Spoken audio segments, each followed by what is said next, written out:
I really take to heart what Hannah Arendt writes about loneliness. She says, loneliness is a precondition for tyranny. That tyrannical and fascistic governments cannot acquire the power that they need to suppress and oppress if the population does not feel alienated from each other.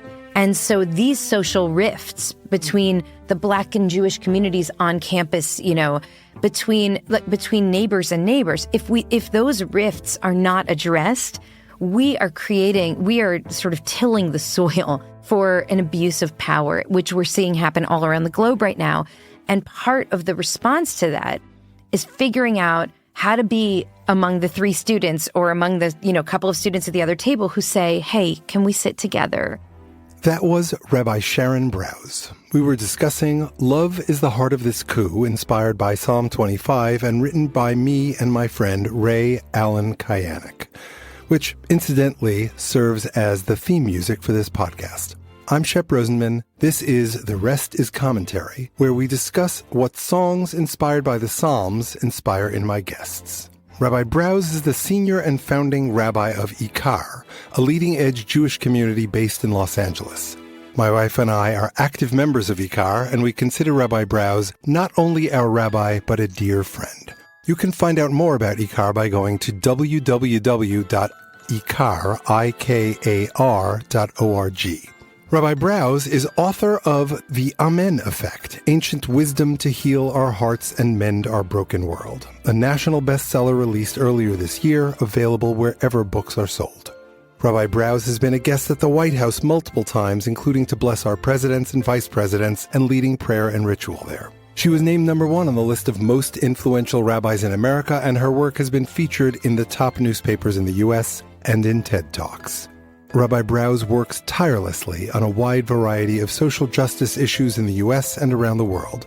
She received her undergraduate and master's degrees from Columbia University and was ordained by the Jewish Theological Seminary. She lives in Los Angeles with her husband and children.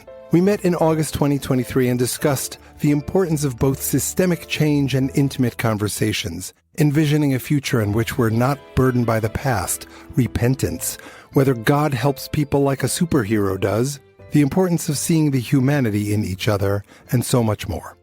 Let's start by listening to Love is the Heart of This Coup.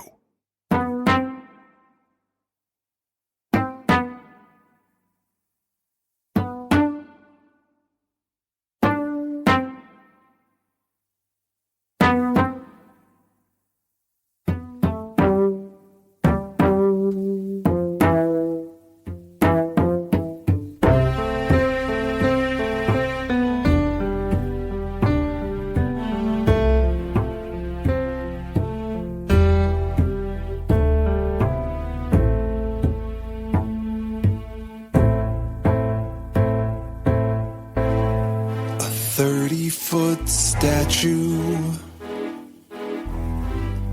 a 16-mile ride. At 4 a.m. the tow trucks arrived. Crews turned up for General Loring. Under cover of darkness, there was no advance warning.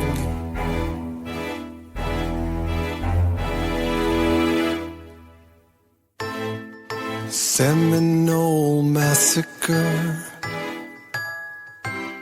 burnt offerings for land, served in Mexico and Egypt, lost an arm and his hand. A life of killing, a statue enshrined. It's not enough to be out of sight and out of mind.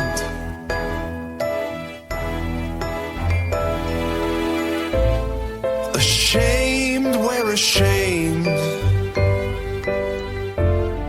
of all of the blood hate and pain. Topple false sculptures, replace them with new. Love is at the heart of this coup. Love is at the heart of this coup.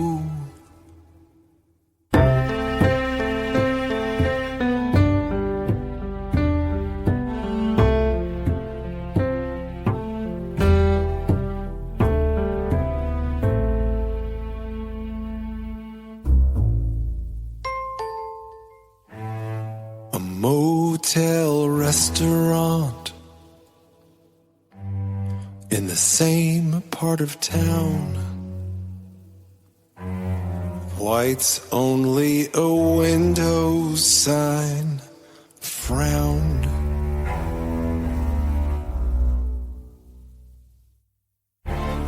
Beneath his white robe the proprietor hid.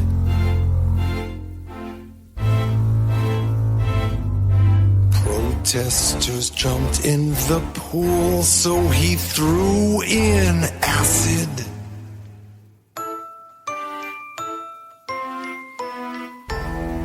Now a new hotel is standing where all that took place. A welcome sign with no mention of race. A checkered past, a battle won. Small progress was made, yes, the work's just begun.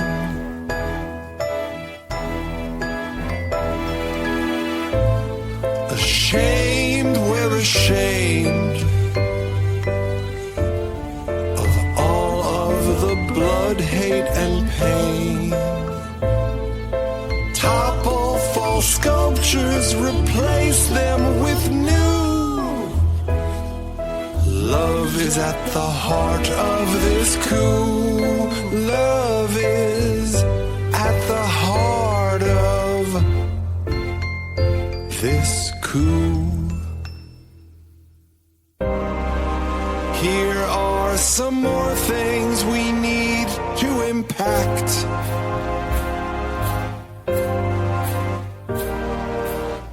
Ignoring genocide at home and abroad. Rolling back women's rights while people applaud. Stopping random men for driving while black. I choose to believe the arc of the moral universe is long and it bends towards justice, guiding the path of the humble in song. We must not forget the mistakes of the past to make sure they're forever gone. Proclaim, we proclaim, there'll be no more blood, hate, or pain. We're building new sculptures reflecting our views. Love is at the heart of this coup. Love is the heart of this coup.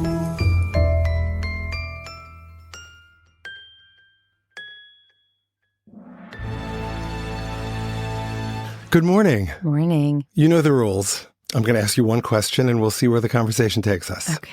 So in the same way that I was inspired to write this song with my fearless songwriting friend Ray Allen Kayanek from Florida. He's a Presbyterian, and it was such a treat to collaborate with him in general, but also to collaborate with someone with such a different background and perspective. I'm offering this song to you as a gift in hopes that it inspires something within you, love or loathing, hope, hatred, questions, commentary. Let's go. Wow. Well, the first thing is I am so curious about the connection between Psalm 25 and the ideas that you're drawing upon in the lyrics here. And so I'm really curious about the story of the emergence of this song into the world and your creative process. And I'll tell you why I'm asking that, because I feel so moved by, I think you've heard me talk about this before, but the work of David Steindl-Rast, the Benedictine monk, who writes about how the calcification of religion, and he writes that every religious tradition began initially as some mystical burst of insight, some holy sacred fire. But then, like a volcanic eruption, as the lava made its way down the mountain, it cooled. And by the time it got to the base of the mountain, a few hundred years pass, and it appears to a passerby like a bunch of cold, dead rock. And it takes a storyteller to remind us what's the fire at the heart of that rock. And he says that the work of religious practitioners today, of real people of faith, is to chip away at the rock so that we can rediscover the fire. And I was thinking about that as I was listening to the song and, looking at the words of Psalm 25 and at the lyrics that you chose. And it feels like in some way you are involved in the work of sacred translation right now. And it's not translation of a psalm into English. It's translation of the ideas that the psalm evoked in you into a kind of contemporary frame that helps us understand what the fire was at the heart of, like, what was David experiencing when these words were written, and what might we experience that would lead us to a similar place. So I found myself really curious about you as a translator here, and as a kind of bridge between worlds. There's a lot there, but I want to kind of bring it back to why I started this project. I grew up in a modern Orthodox household in which my father was often more modern than Orthodox. I went to day schools and yeshivas that were very much about halachic practice and not so much about the heart. And yes, we were asked to connect with God, but it was a head connection rather than a heart connection. But my father and my mother both grew up in Hasidic households, which are very much, at least historically, about the heart, finding your intimate connection with that which is greater than ourselves, that I, and I think you, call God. So it's a mishmash that I grew up with. I'm secular, I'm Hasidic, I'm misnagdish, and all of these things. And the course of my life has been very much about exploring what that means, cleaving very closely to halachic practice, Jewish ritual practice, not cleaving to it at all, cleaving to some things and not others. And I think this project has its roots in what came out of the immersion in deep learning about the practice. And it connects back to the 613th mitzvah, commandment, Ve'ata kisvu lachem es hashira hazos. And now, write for yourselves. The rabbis have a debate about whether it's the Torah itself or the Torah portion, Ha'azinu, which happens to be my bar mitzvah parsha and my daughter's bat mitzvah parsha and my son's bar mitzvah parsha. Wow. We're all September babies. And I think I've said this in other conversations. I have the worst handwriting in the world. I'm never going to be a sofer, a scribe like my grandfather. But I am a musician. And when you frame it as me being a translator, on the one hand, I'm like, oh, wow, she gets it. And on the other hand, I'm like, oh, that's a lot of pressure. Both of those feelings are there simultaneously. And I think at the end of the day, it's part hubris and part humility that makes me choose to immerse in this project. The hubris is, who am I to do this? I know a lot, but like, I'm no Chaim Seidlerfeller, no Yosef Kanevsky, I'm no Sharon Brous. But on the other hand, who am I not to, since I feel like I have something to say? And in my worldview, I love places like Pardes. I love Limud because these are places that give Amcha, regular people, the opportunity to have their connection with the text, with God, with history. And at the end of the day, whether you write a haiku or a poem or a song or a piece of art like Jacqueline Nichols, that's your connection. And no one can ever take away that connection that you've created with God, with the text, with your community. That's the meta impulse behind this project. The specifics on this one, I do this thing called fearless songwriting. I often try to connect that to a Tehillim. I'll do a lot of streams of consciousness, and they'll result in me thinking about a theme that I know buried deep somewhere. I've come across it in Tehillim. Then I'll go hunting around. If I can find it quickly, then I'll do a little bit of learning. And then I'll kind of continue with the writing process. I've acquired a writing partner whom I've known since college, and she sometimes runs with what I've created and sometimes says, nah, I'm starting again. So some of them end up as Tehillim songs, some of them don't. But Ray was among the people who were curious when I post my song to say, what's with the Psalms reference? In Ray's case, he came like well prepared for class, as it were. He had not only a psalm, he had a set of lyrics. And so we ended up going through 9 versions of the song. He actually presented me with 3 choices. There were 3 subjects he wanted to talk about, and he had lyrics around all of them. But this one is the one that spoke to me. And it was around the idea of mistakes, which connects back to the Tehillim. So I'm answering your specific question. So the Tehillim, the Psalm, so it was verse 7. Chat'os neurai ufsha'ai al tizkor kechastecha zechor li ata l'ma'an tuvcha Adonai. So there's lots of ways to translate that, but the way it gets translated on Sfari is, be not mindful of my youthful sins and transgressions, in keeping with your faithfulness, consider what it is in my favor as befits your goodness. Now, I don't think to'eva comes up here, but the concept of chata'ai, normatively it's translated as my sin, but a sin can also be a mistake, right? You know, if I forget to do the laundry when Sherry asks me to, is it a mistake or is it a sin? We will jokingly say, I'm sorry for my sin. But at bottom, that's what we're saying when we are talking about the mistakes we make. And that's the core connection to this. And that in turn led Ray to write, and I'll just read his first lyrics. Under cover of darkness with no advance warning, crews appeared at the statue of General Loring. At 4 a.m., the tow trucks arrived. 30 feet of controversy, a 16-mile ride.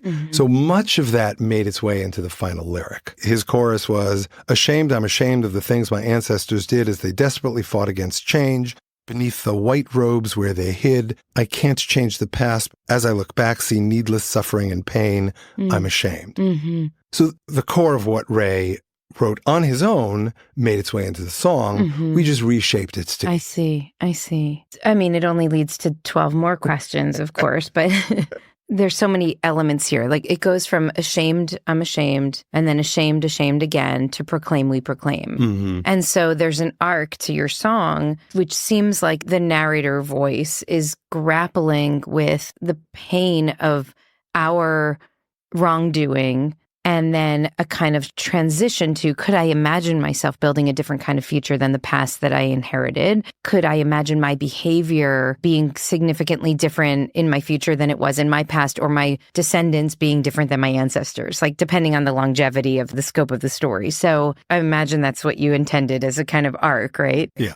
Something I was grappling with the psalm is, from that pasuk that you point to, from that verse, there's a way in which the author of the psalm is trying not to take responsibility for the past, trying to say, you're good, God, so forgive me. Find the part of me that's good and ignore or sidestep or just forgive the part of me that, that did wrong. And I see that repeatedly throughout the psalm.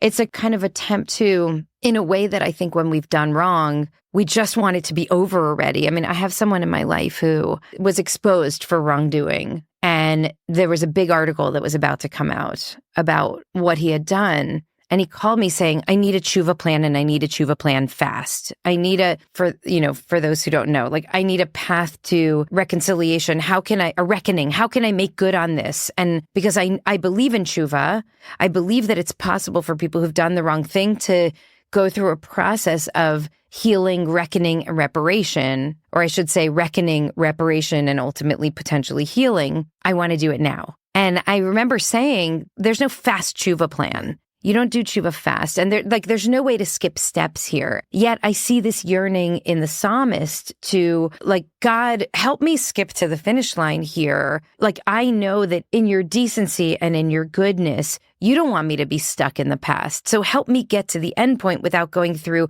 all of the steps that need to be there. And it's interesting to think about the history of racial injustice in America, which you're analogizing that struggle to the kind of personal struggle that the psalmist is going through here. How can we as a nation go through this process of acknowledging where we were in the past and dreaming of a different kind of future? And the psalmist wants to skip steps. And I, as a rabbi and as a racial justice activist, don't want us to skip steps, because I know that you can't skip steps to get to the place we want to be at the end, which is a true multiracial democracy that's rooted in justice and dignity for everyone. And I also understand the yearning. I get it. Like, we don't want to do the work. And the psalmist didn't want to do the work. He wants to believe that God can help him like a superhero, pick him up and fly him to the destination. But you don't get to the destination that way. And so that's what it evokes in me, this question about what does it mean to be confronted with the raw truth of the pain that we've caused, or that we've been complicit in, or that our ancestors caused, but that we benefit from, that gives us a privilege that's unearned. And how do we get to a place of true justice from there when the muck of reparation and reckoning is so painful and so hard? And don't we all just want to skip steps and get to the end? So, I mean, those are the good guys, the people who want to skip steps and get to the end. The bad guys are the people who want to deny that there's even a problem. Is the impulse there the same, though? The desire to skip steps, right?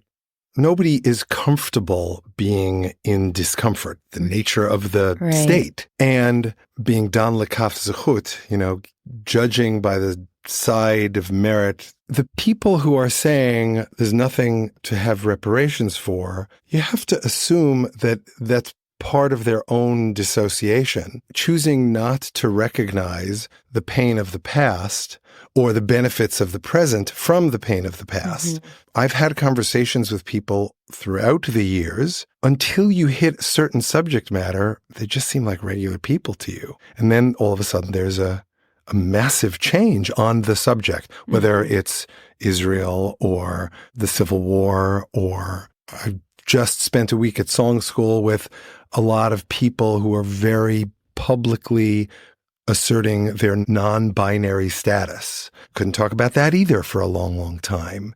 And so when people don't understand these things, whether it's gender issues or racial issues, sometimes there's a genuine lack of understanding. And perhaps I'm not being fair here, but I feel like a lot of times people are just this is where they're turning their own hearts to stone.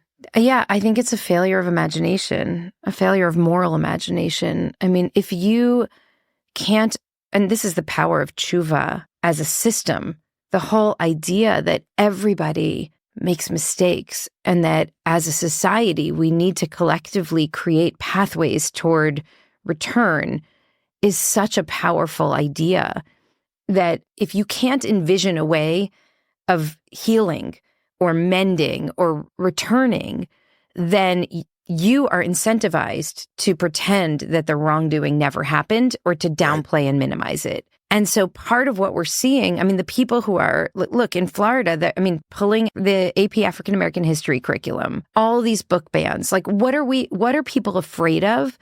If we confront the history, it will mean that we can only be left with shame. right? And that's a failure of moral imagination, because what we know is that only through confronting the past do we have the possibility of healing and moving forward. And that's true in all of our tshuva literature. And, the incredible wisdom of our tradition here, thousands of years old, points us to that. And it's true just about the human spirit. We know this, that without acknowledging honestly, without truth-telling about where the pain is and what caused it, we cannot come to a place where healing is possible. So if we could imagine collectively what a beautiful, just, safe, loving, multiracial democracy could look like, and share that vision, which some people are calling, I first heard this from Reverend Angel Kyoto Williams, who's a very prominent Buddhist teacher, who calls it the New America. If we could envision the New America, and that New America is big enough for all of us, that there's a way for us to actually move from disharmony to harmony, from injustice to justice, and that there's actually space for everyone, then the whole lie of the myth of the white genocide just disappears, because there's room for you too in this vision of what's possible, in this kind of Gan Eden the future perfected world is actually for everybody. But we can't, the people who are stuck on, striking books from the school libraries aren't thinking that there's a place for them in this, new repaired world. And so their only choice is to dig their heels in and hold on to their statues and not make room for the new statues. Right. And I understand where it comes from, because they think that's all they have. And so if I don't hold on to this, there's nothing for me, because we don't talk enough about what a shared vision of a different kind of reality could be. I think that is a failure of imagination. And I think we're paying a massive price for it as a society right now. I mean, the pushback on this movement for racial justice is so stupid. It's so stupid.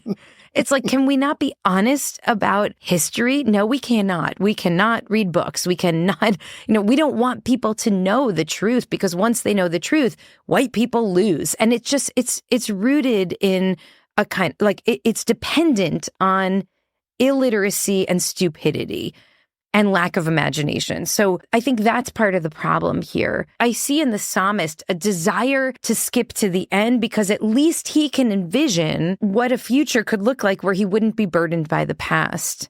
And that's also irresponsible because of the irresponsibility of thinking you can skip steps. But at least it's better than the people who lack the vision to even imagine what it would be possible to be unfettered. Right. At the root of all of those, and I think that this comes back in the Psalm, this is obviously text-based. Verse 12, Mizeh ha'ish yirei Adonai yorenu b'derech yivchar. So Sfari translates it as, whoever fears the Lord, they shall be shown what path to choose. And I think that that's the key here. My ancestors, my Shep Rosenman specific lineage was not involved in any atrocities in the 1800s in the United States. We were victims in Jerusalem. That's my lineage. I personally don't have responsibility, and nonetheless, I am among the we who's ashamed because, as you put it, I'm a beneficiary of the privilege. Even though my parents worked really hard, I worked really hard, but still, because of my perceived whiteness, there were benefits that were attributed to me. And even if I was not perceived as white, but was perceived as Jewish in my particular law school, not so much college. College was much more complicated. Being Jewish was cool, right? At Boston University. In college, there was a lot of conflict, in particular between the Black and Jewish student communities. And boiling it down to names people will recognize, our student newspapers were quoting Kahana by the Jews and Farrakhan by the Black Student Union. And it was just an arrow-slinging exercise to the point where the Student Activities Committee shut down both newspapers. Wow. I was on that Student Activities Committee. It was made up of students and faculty. And the students insisted that if we were going to shut down the newspapers, it could only be for a limited period of time, and it could only be if there was a place for free speech, because that's what we're doing. We're shutting down free speech, where people can exchange ideas and hopefully heal that way. And the first attempt was noble but misguided in that it put all of the affected parties, anyone who was interested, Black, Jewish, people of other ethnicities in a room, probably half the size of the Shalhevet gym. And who got up to speak? The radicals, right? You know, the people from Beitar on the Jewish community side and the followers of the Nation of Islam on the Farrakhan side. And they would just continue to do what the headlines were doing, except instead of it being quotes about Rabbi Kahana and Reverend Farrakhan, it was these individuals saying them. Then I was just telling this to Vance Gilbert, one of the song school instructors that I was chatting with last week. If you haven't heard his new album, it's amazing. The single Black Rochelle is so incredibly moving. I'll send you a link. I was at the student union having lunch at like the local Israeli place. There was the kosher cafeteria at Queens College, and then there was this little Israeli restaurant in the basement of the student union. And so I was at a table with Gary Statmauer, and at another table were 3 Black students whom I recognized, Hildy, Tawana, and Ellis, and we saw each other. And that's like the first step. And I think that they were the brave ones who came over and said, would you like to join us? And essentially, the outcome of the conversation was, these meetings are going to go nowhere. Only the radicals are talking. We're sitting here together as human beings. And that's the first step. So out of that came, and how do you take something that's small and intimate like that and scale it? So what we ended up deciding to do was to have a cultural fair where we would bring hummus and shawarma and cholent, and they would bring chitlins and whatever else that they were going to bring. We would label what the ingredients were. It wasn't like a gluten-free vegan issue. It was a kashrus issue. And we would have presentations on where we came from. And, you know, it was like a Little League mood, honestly, for a day, except presented in a massive room the size of the Shalhevet gym. And students of all stripes, Black, white, Native American, Muslim, all sorts came and engaged. The conflict immediately went away. Wow. The stridency went away because the humanity. It's exactly. Yeah. To loop it back, I think the moment where the 5 of us were sitting was a moment where we decided to shelve fear. Shelve fear of the other and encounter the human. And once the radicals saw that, they had nowhere to go except to their own spaces. Yeah. For me, it's this fear is at the bottom of it. What are we afraid of? We are all afraid of other, right? And I think the Torah is so clear about that.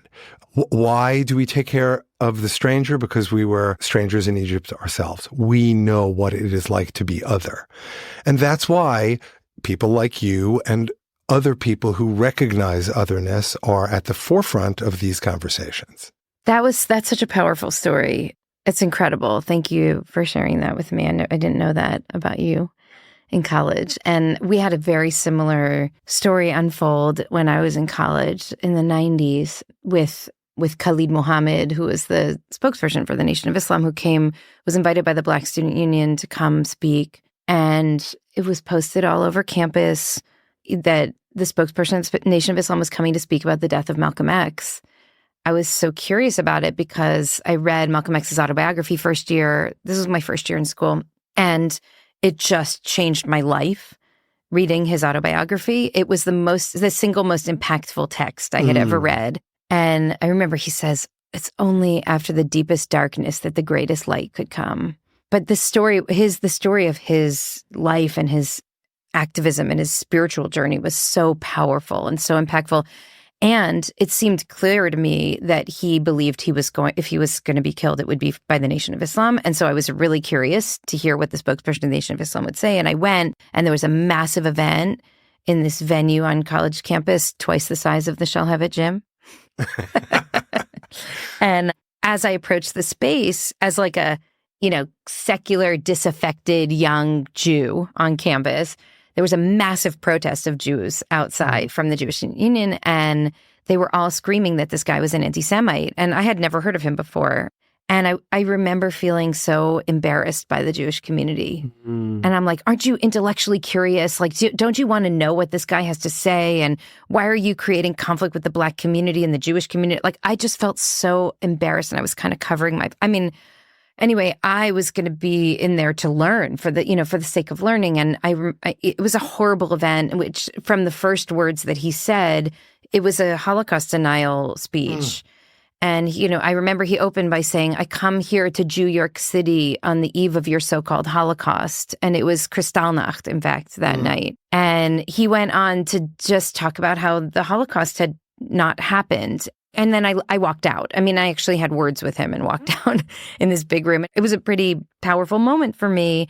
And I also watched the way many of the students who were in the room applauded him, sat quietly while he was speaking. And I'm like, aren't we all here on the operating on the basis of academic integrity and honesty? And this guy is clearly propagandizing and lying. And why are we okay with that in this room? And so I left. And I remember feeling so conflicted, like maybe the Jews who were protesting outside were right, but I'm not part of them, but I'm not part of them. And they ended up doing something very similar where there was this attempt to bring the Black and Jewish communities together.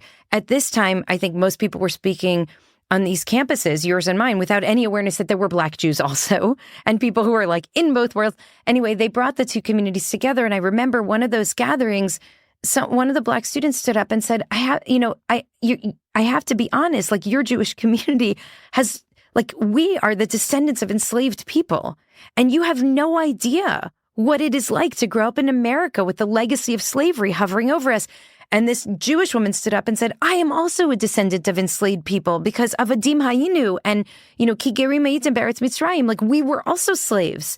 And our core narrative is one of slavery. And I remember that moment so powerfully. It was 1992, so long ago. And I realized in retrospect that what it reflected was two people speaking two truths and totally not understanding each other's truth. For the Jewish white student to stand up and say, I'm also a descendant of enslaved people, she's also saying a truth, which is core to my identity, is trauma, inherited trauma that comes from true suffering. And also, she doesn't understand at all what it means to be a descendant of enslaved people from only a couple of generations ago. And the way that the legacy of slavery informs everything about, racial politics in America today. And I realized that from the side of the Black student who spoke, that it also reflected that she was looking at Jews thinking privilege and power and not seeing the way that Jews see, that even white Jews see ourselves as vulnerable, powerless, that at any moment history could turn, and in living memory, descendants of genocide survivors and genocide survivors themselves. So it reflected such a lack of understanding. And I think what you're talking about, that moment when those three Black students invited the couple of Jewish, openly identified Jewish students to the table, which speaks a little bit to, forgive me, but to the male privilege of being able to sit in those places with a kippah on and be identified as Jew, because that's just part of it. Who gets to be seen as representatives of our people. But it's such a powerful moment of rehumanization. Mm-hmm. And, I have this book coming out in January, and what's it called? It's called The Amen Effect. Ancient Wisdom to Mend Our Broken Hearts and World. And the book it's rooted in this idea that in an epidemic of loneliness and isolation and social alienation, we are breaking. Our hearts are breaking, our communities are breaking, our democracy is breaking. And if we don't figure out how to fix this problem, how to address this, we're finished. And so the premise of the book is that we have to learn how to see one another in celebration, in sorrow, and in solidarity.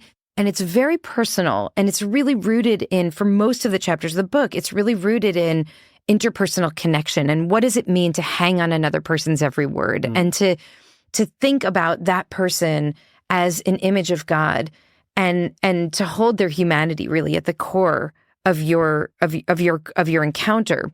And it kind of moves through a very personal, very individual to the communal, and ultimately in chapter 8, in the final chapter, I really take to heart what Hannah Arendt writes about loneliness. She says, loneliness is a precondition for tyranny.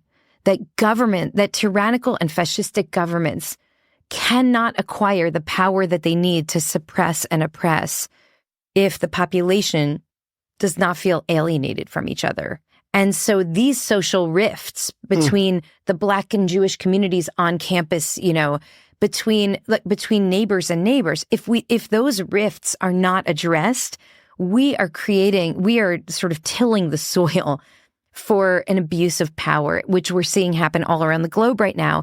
And part of the response to that is figuring out how to be among the three students or among the, couple of students at the other table who say, hey, can we sit together? Yeah.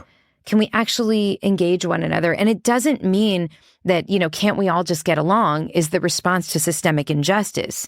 It's the opposite. It's that if we're ever going to be able to respond to systemic injustice, we have to actually be able to see and understand each other and understand one another's humanity. And I think going back to what we were saying earlier, for those folks, in Florida and elsewhere who are like yelling and screaming at the school board meetings and the governor himself, for those folks who lack moral imagination, who cannot understand what a world could look like in which people of different backgrounds, ethnicities, races, faiths, genders, ability, all the things, if they can't envision that future, they will never be, we'll never be able to build it.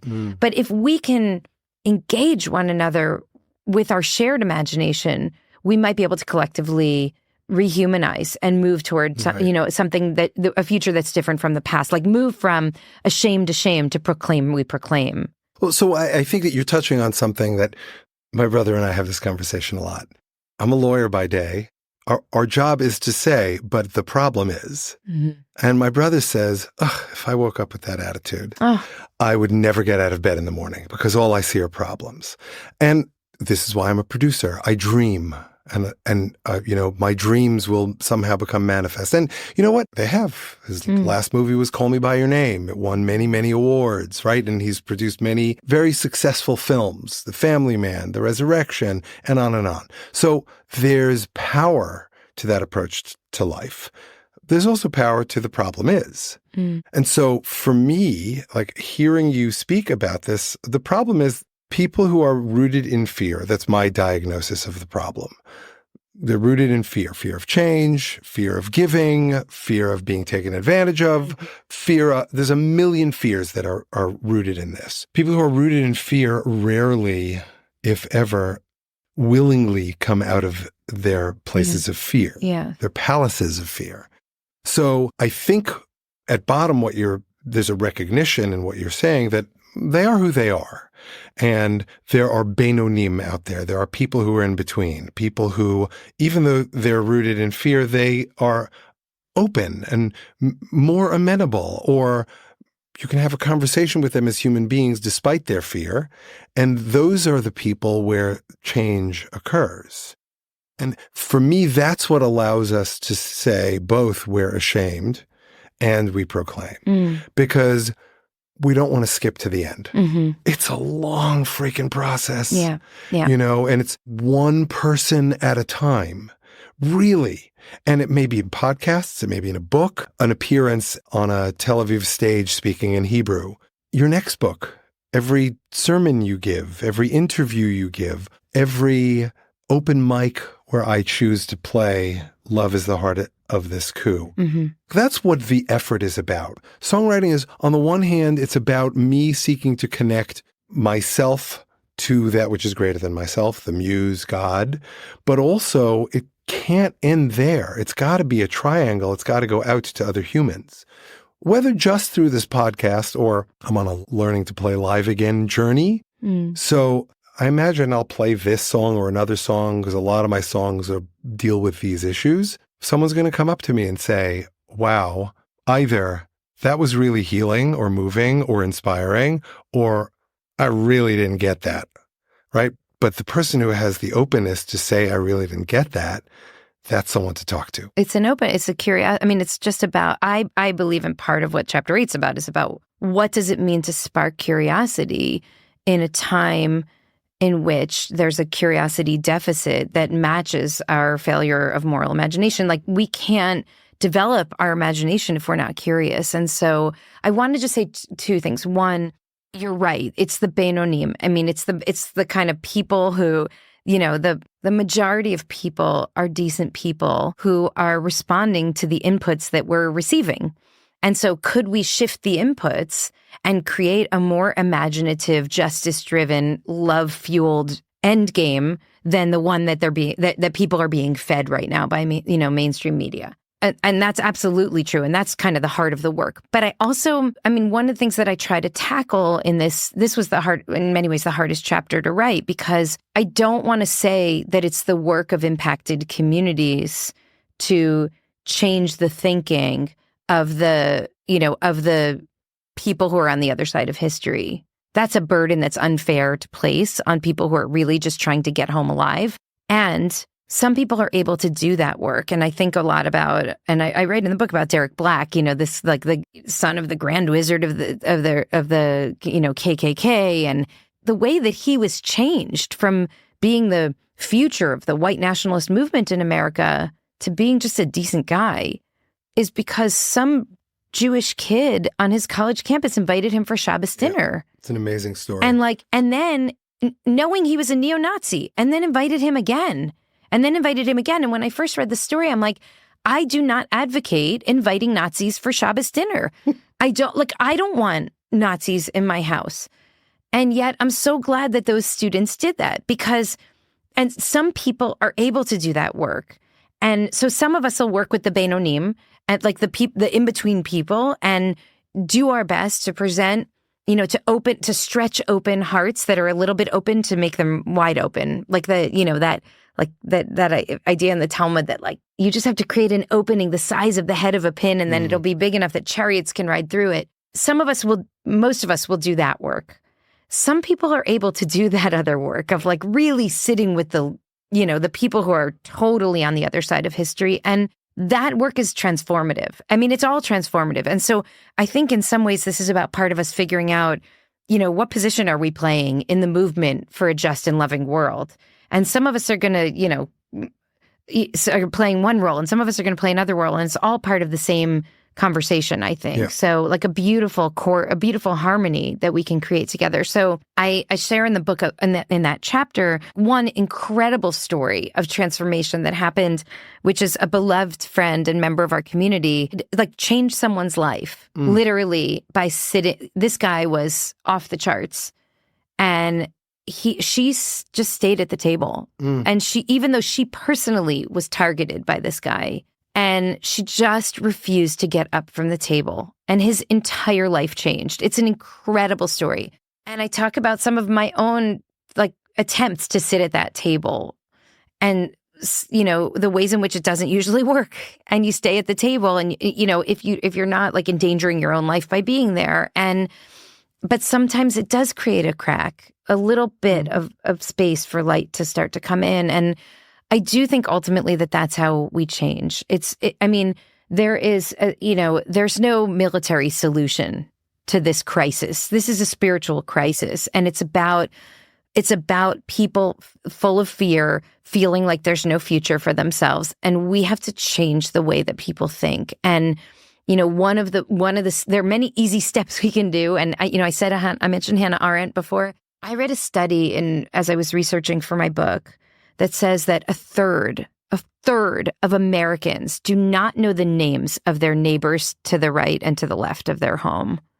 Now, wow, this is astonishing. And so you think about, like, why are we so susceptible to conspiracy theories and like outright lies? And because we don't engage other human beings, even the people around us. And so we feel the more isolated we get, the more susceptible we are to like lunacy online. And so there are really simple things that we can do to start. Like, I would just take that moment in the lunchroom with Hildy, Tawana, and Ellis, right? To take in the spirit of these like brave folks who decades ago, when it was not popular and highly improbable that real relationships could be born in that climate, who just came over and said like, hey, let's like take a stab at going at this as like a different way. And I think that's something we can all do. And we must, not just that we can, but we must. I think our future actually depends, as a planet, depends on us finding our way to one another in that way. And so I love the arc that you and your partner here create for us. It is possible to move from we're so ashamed to we proclaim. And I think the way to get there is not by, avoidance and denial and skipping steps, but by finding the courage to take small steps toward each other and the steps that force us to reckon with our own culpability and accountability in creating and privilege in where we are today. But I do believe that there's a different future possible for us, and I think that's really the heart of the work today. Yeah, I think you're right. There is a different future. It requires us, I think you used this language before, just continuing to chip away. Mm-hmm. There are many, many steps, as big an impact as you have on not only your community, but the city around you and the national stage. It's going to take at least a minion of Sharon Brouses, and they're all out there. And then it's going to, you remember the old Fabergé commercial? And, she told two friends and she told two friends and there's a million pictures of Farrah Fawcett or whoever it was. That's the way we get past this. And I think all of the books in the world, Priya Parker, Brene Brown, all the podcasts that deal with these kinds of interpersonal issues, at bottom it comes down to just having conversations and seeing the humanity in each other. Even if we choose to disagree, whether it's about lawn care or history, as long as we start with the humanity in each other, that's the very long path towards building the new Jerusalem. Yeah, and I just want to put one final point on this, which is I don't believe that the small conversations are instead of grand systemic change. I think that they're essential to grand systemic change. Yeah. It's not to say, let's not get caught up in all that, all the politics of systemic racism. Instead, let's just find our way to each other as human beings. It's the only way that we can actually ever really dismantle systemic racism and all the other problems that plague us is actually by doing this work together. I'm in total agreement with you. Thank you so much for joining me. I really appreciate it. I know how busy you are, and that you've given me all of this time and wisdom in Elul right before the high holidays is very, very endearing to me. Thank you so much. And thank you for responding to the crises of our time by making art and sharing it with all of us. And I'm really inspired by you, Shep. Thank you. Thank you. Thanks so much for listening. Special thanks to Emil Stern for his help in producing this episode. You can find Love is the Heart of This Coup and all of the other songs in this song cycle on all platforms that stream or download music, including Spotify and Apple. In the next episode of The Rest is Commentary, I will be talking with my friend, Rabbi Dr. Raphael Zarum, author and dean of the London School of Jewish Studies. We're going to talk about love, deception, imposter syndrome, creative process, different approaches to expertise, nakedness, and so much more. Please join us.